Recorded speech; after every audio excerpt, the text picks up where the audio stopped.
Navy SEAL asked her rank as a joke, then Captain made the entire base go silent.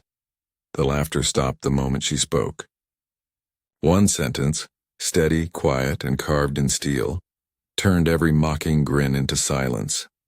No one expected a woman in dusty fatigues to command the respect of an entire Navy SEAL base. But that day, Captain Elena Carter didn't just earn it, she owned it. The desert wind howled across Naval Forward Base Falcon, a lonely fortress of steel and sand somewhere in the Arabian Peninsula. Helicopter blades carved the air as a Black Hawk descended, its shadow cutting through the golden dust. From it stepped Captain Elena Carter, intelligence officer, 32 years old, calm eyes that had seen too much and spoken too little. Her boots sank into the dirt as she adjusted the strap of her satchel. Inside, she carried a hard drive encrypted with months of surveillance data, intel that could stop an ambush threatening 2 Allied platoons. But the heat wasn't the only weight pressing on her shoulders. It was the weight of walking into a place where respect wasn't given easily, especially to someone like her. Around her, Marines and SEALs moved in organized chaos. Some stopped, their expressions hard to read, curiosity mixed with skepticism. "Intel chick," someone muttered under their breath, just loud enough to be heard. She ignored it. She had before. She would again. A corporal approached. "Captain Carter, ma'am. Colonel Reyes is expecting you." She nodded, following him through the maze of sandbag walls and antennas. She'd been on bases like this before, full of men who thought courage was proven by how loud you shouted or how much you could bench. But she'd learned long ago that the loudest in the room are often the most afraid of silence. As she entered the operations building, the cold blast of air conditioning met her sunburnt skin. Tactical maps covered the walls, screens blinked with live drone feeds, and the smell of black coffee and gun oil filled the air. The mission brief was about to begin, and with it a storm that would test every boundary between pride and respect. The briefing room buzzed with chatter. A dozen SEALs sat around the table, sunburnt faces, forearms tattooed with unit insignias, all carved from the same rough stone of confidence. At the head sat Lieutenant Ryan Brooks, their team leader, known for his fearlessness, his sarcasm, and his ego. Elena entered quietly, setting her satchel on the table. The room fell halfway silent, a mix of curiosity and indifference. "Gentlemen," she began, her tone clipped and professional. "I'm Captain Carter, Naval Intelligence. I've been assigned to brief you on the next phase of Operation Iron Dagger." Ryan leaned back in his chair, smirking. "Intel, huh? What's your rank again, Captain?" It was said casually, but the tone was sharp, playful in a way that tested boundaries. A couple of men chuckled. Someone coughed to hide a laugh. Elena met his gaze, unflinching. "Same as the one printed on your orders, Lieutenant. The one that tells you to listen before talking." The laughter died a little, replaced by an awkward silence. Brooks raised an eyebrow. "Didn't mean offense, ma'am. Just making sure we know who's calling the shots." "You'll know," she replied, "when the shooting starts." Her tone didn't rise, but something in it made even the air seem to settle. She connected her drive to the projector. Satellite images appeared on the screen, clusters of enemy movement near an abandoned ridge. Her voice was calm, focused, exact.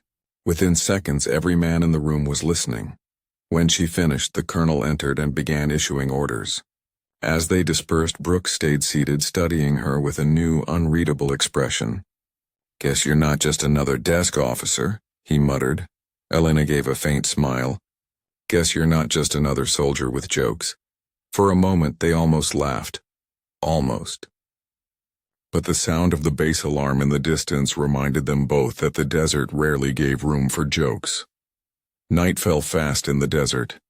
The stars came out sharp and countless, like shards of glass scattered across the black.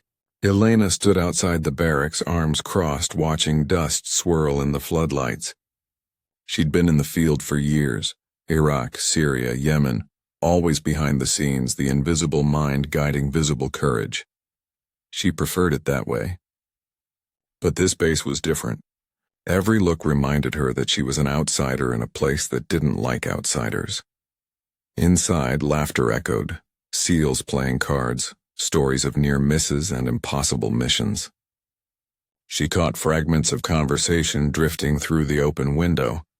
Intel girl thinks she runs the place. Bet she's never even fired a rifle. Heard she's only here 'cause HQ wants diversity points. She let the words roll off like wind through her hair.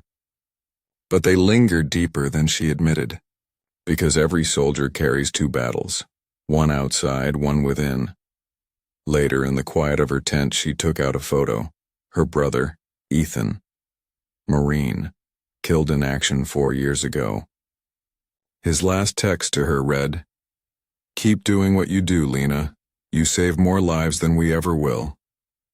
She smiled softly, running her thumb over his face. That's why she stayed.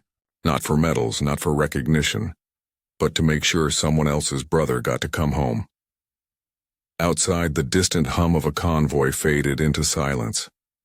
She closed her eyes, whispering, "I'm still doing it." Ethan, somewhere beyond the dunes. Thunder rolled, not from the sky, but from something darker, closer, and far more dangerous heading their way. It began with static, faint, almost imperceptible, then a flicker on the radar screens. "False alarm?" one tech muttered. The colonel leaned closer. "Those signals. They're ours, but scrambled." Within minutes, chaos erupted. Sirens blared. A coded transmission was detected from inside the base perimeter. Someone was sending coordinates. Someone on the inside. Brooks' team rushed to arm up. Elena sprinted to the comm station, pulling up data logs, eyes darting across encrypted code. Her heart pounded. "They know our position," she said. "They're targeting us from the west perimeter. Someone gave them the access codes." The colonel looked at her sharply. "You're saying there's a leak?" "I'm saying there's a traitor," she replied. "And they're already in." An explosion tore through the compound before anyone could respond. Blinding light, a roar that shook the ground. Dust and heat swallowed everything. Elena hit the floor, shielding her head. The power went out. Alarms screamed. Boots thundered in the dark. Brooks appeared through the smoke, pulling her up by the arm. "You all right, Captain?" She coughed, nodding. "We need the intel server secured. If they access our drives, they'll wipe everything. Then let's move." Side by side, they ran through the debris-choked hallway. Gunfire crackled outside. For the first time, rank didn't matter. Only survival did. In that instant, as they burst into the open air under a burning sky, something shifted between them. The unspoken recognition that courage doesn't ask for permission. It just acts. The night was no longer quiet. Tracer rounds cut streaks of red through the air. The base perimeter burned. Brooks' team took cover behind a wrecked vehicle, firing toward the ridge. Elena crouched beside them, her sidearm steady despite the tremor in her hands. "Carter!" Brooks shouted over the chaos. "Where's the source of the breach?" She checked her tablet. Cracked screen, flickering map. The transmission came from inside the command tent. He froze. "That's impossible. The command tent's restricted to senior staff." Her eyes met his. "Then someone with clearance betrayed us." He didn't want to believe it. She could see it in his face, but denial didn't stop bullets. "You're staying here," he ordered. "We'll clear it." "Not a chance," she said, loading another mag. "You'll need me to decrypt the logs." Brooks hesitated, then nodded. "Fine. Stay close." They moved fast, low through the smoke, past bodies, past fire. The desert wind carried the metallic scent of blood and sand. Inside the tent, the flicker of a screen glowed faintly. A hand, someone's hand, typing coordinates. The figure turned. It was Major Allen, the colonel's deputy, and in that split second, the truth hit like a bullet. Elena raised her weapon. "Step away from the console, Major." He smiled faintly. Too late. Another explosion rocked the base and the entire world went dark. Smoke clung to the dawn like a stubborn memory, The attack had stopped, but the echoes remained. Shattered glass, the acrid sting of burnt fuel, the silence of those who didn't make it.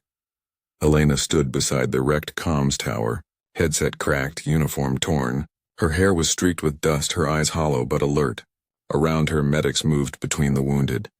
Brooks approached, a limp in his left leg, still refusing a stretcher. "We lost 4 men," he said quietly, "and 2 of the trucks, but if you hadn't stopped that signal," she cut him off. "They're not finished. Whoever fed them the codes is still here." He frowned. "You think it's someone from my team?" She looked at him, her gaze steady. "I think it's someone who knows how we think." A long silence stretched between them. Then she added almost softly, "Next time, Lieutenant, don't ask for my rank. Just follow my orders."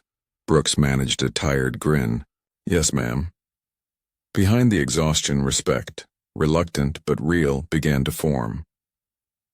Later that night, she sat in the operations tent, studying encrypted transmissions. Each line of code flickered with ghosts of betrayal. She hadn't slept in 30 hours, her coffee cold and untouched. The colonel entered. "You're sure it's an inside job?" "Positive," she replied. "Someone rerouted outgoing signals through the backup antenna. They used a clearance higher than mine." "Higher than yours?" His voice dropped. "That narrows it to command level." Before she could respond, Brooks entered, tossing a data chip on the table. "Found this near the west fence, hidden in a ration box." Elena plugged it into the system.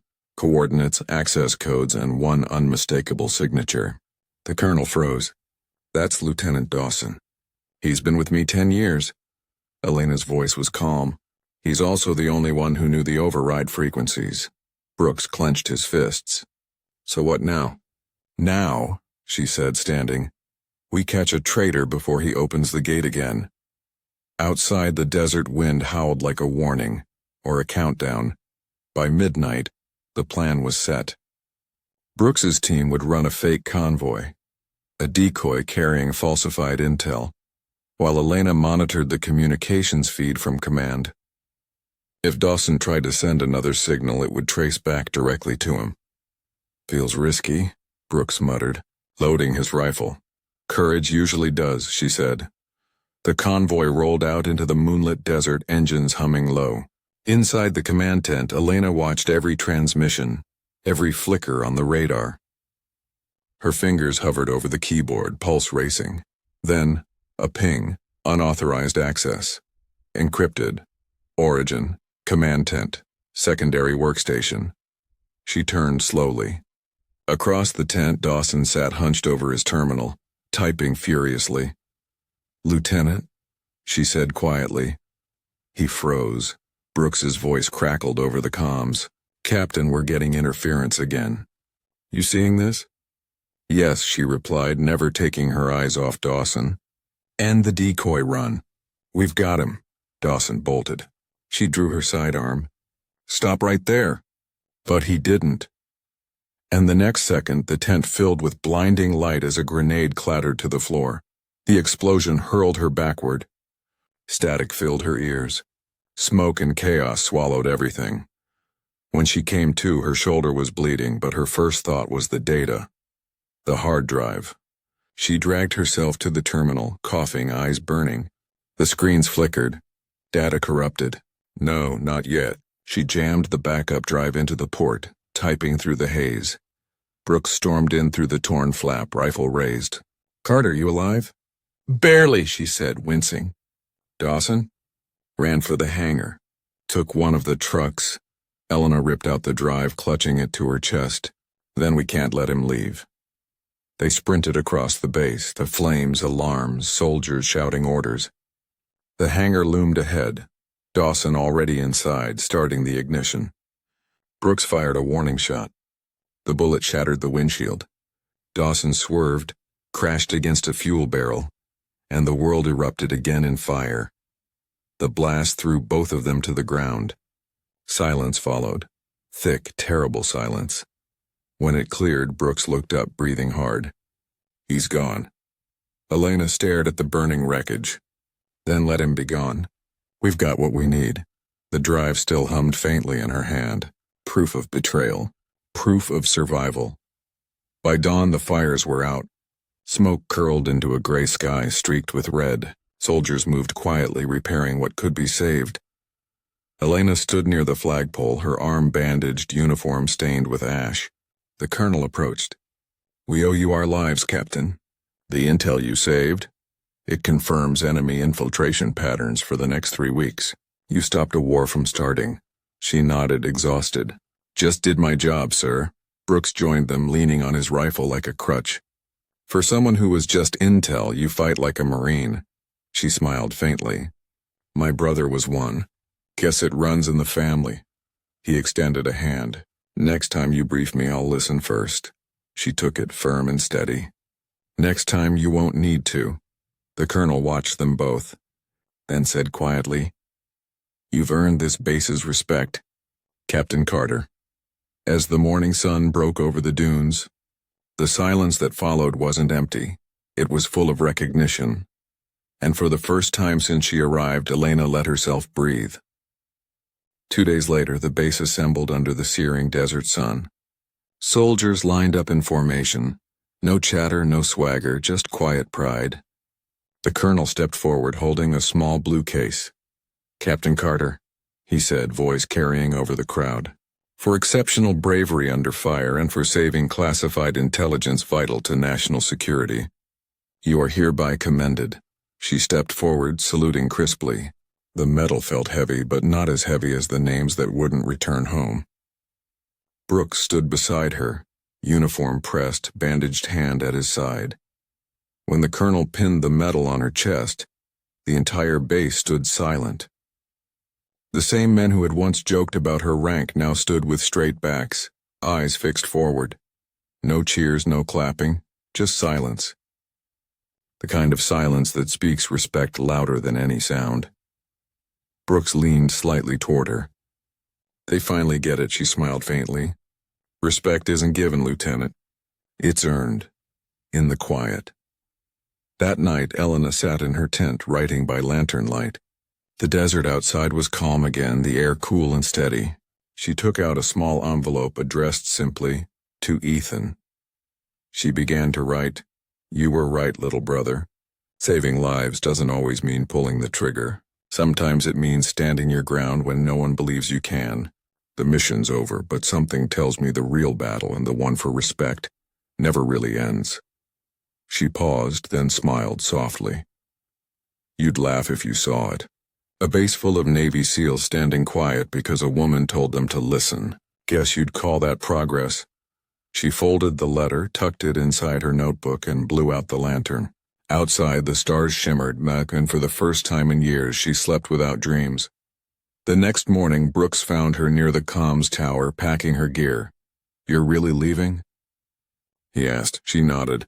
"Intel Division wants me back at HQ, debriefs, reports, the usual." He hesitated. "Never thought I'd say this, but it's been an honor, Captain," she smiled. "That's because you didn't really know me before." He laughed. "Fair enough. But for what it's worth, next time someone asks your rank, I'll make sure they stand up first." She extended her hand. "Keep your team steady, Lieutenant." He took it firm. "Only if you promise to come back when we screw things up again." "Deal," she said, and turned toward the waiting chopper. As it lifted off, Brooks watched the dust swirl in its wake. Somewhere between the noise of the blades and the silence she left behind, respect had taken root, deep, unshakable. Back at headquarters, Elena stood before a panel of senior officers presenting her findings. Charts, timelines, recovered data, all laid bare. "Lieutenant Dawson's betrayal nearly compromised our forward operations," she said. "But it also revealed something else. The weakness in our command chain. We trust rank too easily. We question competence too late." An admiral leaned forward. "And what do you recommend, Captain?" She looked up, steady and sure. "That we start training officers to listen before they lead." There was a pause, then slow, deliberate nods from the table. As she gathered her papers, the admiral added quietly, "You've made enemies, Captain Carter. But you've made history too." She smiled faintly. "I'll take history." Months later, she returned to a small coastal town, her hometown. The air smelled of salt and rain.